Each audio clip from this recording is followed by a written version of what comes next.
want to welcome you to the Ask Jeff YouTube channel. Here's today's question.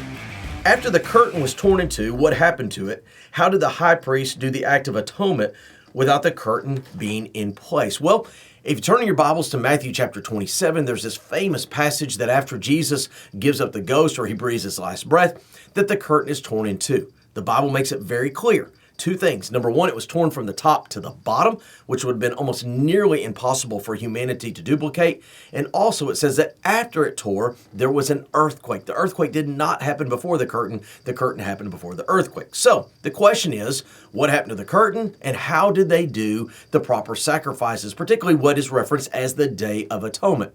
Well, the interesting thing is that though that curtain was a separation between the holy and the unholy, what we know as the Ark of the Covenant, the mercy seat where the blood would have been spilt, actually hadn't been there for hundreds of years. In fact, when the Israelites came back from captivity out of Babylon, there is no record at all of where that famous Ark of the Covenant was. So, as they went in to, quote, make atonement or to offer the sacrifices, there was the intent and the desire to offer them, but there was really no mercy seat. There was no ark. There were no tablets within.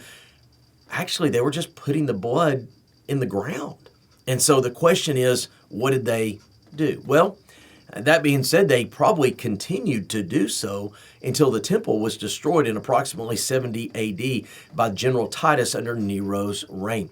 It's after 70 AD that there are no priests, there is no temple, there is no curtain. I believe the curtain, most likely knowing those first century Jews, they probably tried to piece it together at some point and act like nothing really had happened. But at the same time, here you have the church starting all these conflicts of ideas and actually between truth and error. I think the real question isn't when the veil was torn in Matthew 27.